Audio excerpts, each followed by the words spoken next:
خداوند کے زندہ اور پاک کلام میں سے تواریخ کی دوسری کتاب، اس کا 3 باب۔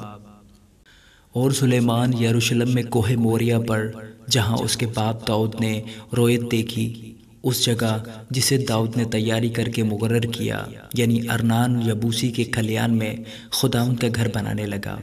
اور اس نے اپنی سلطنت کے 4 برس کے 2 مہینے کی 2 تاریخ کو بنانا شروع کیا۔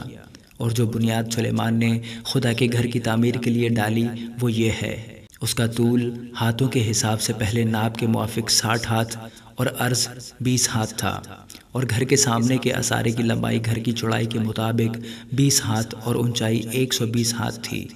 اور اس نے اسے اندر سے خالص سونے سے منڈا۔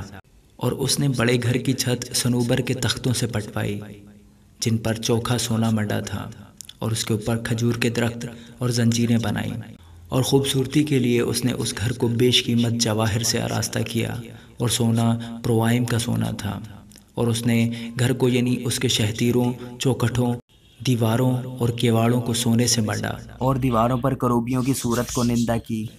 اور اس نے پاک ترین مکان بنایا، جس کی لمبائی گھر کی چوڑائی کے مطابق 20 ہاتھ اور اس کی چوڑائی 20 ہاتھ تھی۔ اور اس نے اسے 600 کنتار چوکھے سونے سے منڈا، اور کیلوں کا وزن 50 مسکال سونے کا تھا۔ اور اس نے اوپر کی کوٹریاں بھی سونے سے منڈی۔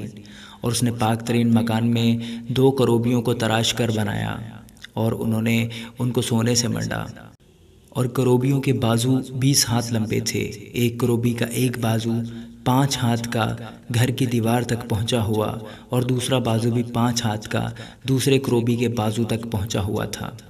اور دوسرے کروبی کا ایک بازو 5 ہاتھ کا گھر کی دیوار تک پہنچا ہوا، اور دوسرا بازو بھی 5 ہاتھ کا دوسرے کروبی کے بازو سے ملا ہوا تھا۔ ان کروبیوں کے پر 20 ہاتھ تک پھیلے ہوئے تھے، اور وہ اپنے پاؤں پر کھڑے تھے، اور ان کے منہ اس گھر کی طرف تھے۔ اور اس نے پردہ آسمانی اور ارغوانی اور کرمزی کپڑے اور مہین کتان سے بنایا، اور اس پر کروبیوں کو کڑھوایا۔ اور اس نے گھر کے سامنے 35 ہاتھ اونچے 2 ستون بنائے، اور ہر ایک کے سرے پر 5 ہاتھ کا تاج بنایا۔ اور اس نے الہام گاہ میں زنجیریں بنا کر ستونوں کے سروں پر لگائیں، اور 100 انار بنا کر زنجیروں میں لگا دیے۔